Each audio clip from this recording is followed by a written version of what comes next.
तो साइंस जो है ना, वो कभी आउट ऑफ फैशन नहीं जाता। इसीलिए शास्त्रों तक पहुंचेंगे पर शुरुआत विज्ञान से करते हैं, साइंस से। तो अगर सनातन धर्म और साइंटिफिक कॉन्सेप्ट्स का कनेक्शन आपको दिलचस्प लगता है तो ये वीडियो आपके लिए है और अंत तक देखते रहिए। तो साइंस ने हमें कई सारे एक्सप्लेनेशंस दिए हैं भौतिक जगत के बारे में और भौतिक नियमों को सिद्ध किया है, जैसे लॉ ऑफ ग्रेविटी हो। कई कॉन्सेप्ट्स बेसिकली हमारे लाइफ में है जो उन नियमों से चलते हैं और उन नियमों को फाइंड आउट करने का काम साइंस ने किया है। अब से लेके अब तक जो भी आधुनिकता इनोवेशन हमारे लाइफ में है वो कहीं ना कहीं साइंस की ही देन है। तो ऐसे ही एक कॉन्सेप्ट के बारे में बात करेंगे जिसका नाम है बिग बैंग। कॉमेडी शो की बात नहीं हो रही, ये साइंटिफिक कॉन्सेप्ट है। बिग बैंग का लिटरल मीनिंग होता है हिंदी में एक बड़ा धमाका, और ये वही है।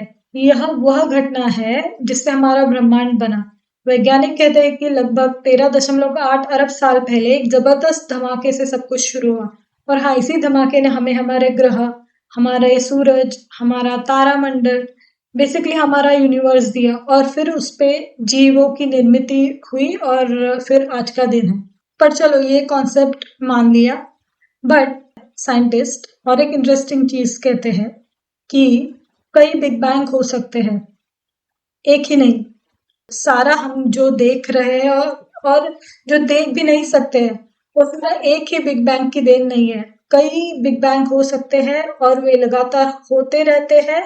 Quantum physicists, and we quantum physicists don't believe that the Big Bang happened once.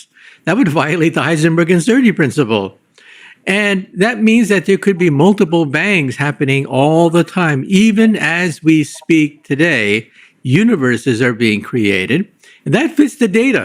Shri Hari के कमल चरण दिख गए। ये एक नहीं, मल्टीपल एग्जाम्पल से बताया गया है हिंदू शास्त्रों में। पर आते हैं श्री महाविष्णु की तरफ। तो ये है महाविष्णु जो लेटे हुए हैं और ब्रह्मांडों की रचना कर रहे हैं। कर्णोदकशायी विष्णु या फिर महाविष्णु से गर्भोदकशायी विष्णु की उत्पत्ति होती है। मतलब इनके आसपास आप जो बबल्स देख रहे हैं वो रिप्रेजेंट करते हैं एक यूनिवर्स को। जैसे हमारा यूनिवर्स है, जहां तक हमारी दृष्टि जा पा रही है या फिर जहां तक हम सोचते हैं कि हमारा यूनिवर्स एंड होता है, हालांकि इसकी कोई पुष्टि नहीं है, पर अगर हम कॉन्सेप्चुअली बोले कि ये हमारा यूनिवर्स है तो वैसे ही एक यूनिवर्स ये एक बबल रिप्रेजेंट करता है। ऐसे कई कई बबल्स महाविष्णु से उत्पन्न होते हैं। काव्य में बताया गया है कि जब महाविष्णु ब्रीद इन करते हैं तो सारे यूनिवर्सेस डिसॉल्व होते हैं और वो जब ब्रीद आउट करते हैं तो उनके रोम रोम से नए यूनिवर्स की उत्पत्ति होती है। तो कर्णोदक्षाई विष्णु जो है महाविष्णु सेंटर में, वो गर्भोदक्षाई विष्णु की उत्पत्ति करते हैं। मतलब वो असंख्य ब्रह्मांडों की उत्पत्ति करते हैं और हर एक ब्रह्मांड में एक गर्भोदक्षाई विष्णु होते हैं। और वो गर्भोदक्षाई विष्णु अपने नाभि कमल से ब्रह्मा को जन्म देते हैं और ब्रह्मा पूरे विश्व की उत्पत्ति करते हैं। इसीलिए विष्णु को पद्मनाभ भी कहा जाता है, जिनके नाभि से कमल उगा हुआ है। तो ये 3 लेवल्स ऑफ क्रिएशन मेंशन किए गए हैं यहाँ पे। जस्ट इमेजिन करिए महाविष्णु को ब्रह्मांडों की रचना करते हुए, और जब ये एक्सप्लेन करते हैं कि वो अपने रोम रोम से ब्रह्मांडों की उत्पत्ति करते हैं। श्री महाविष्णु एक विश्वव्यापी तत्व है, तो वो तत्व से तत्व की निर्मित हो रही है।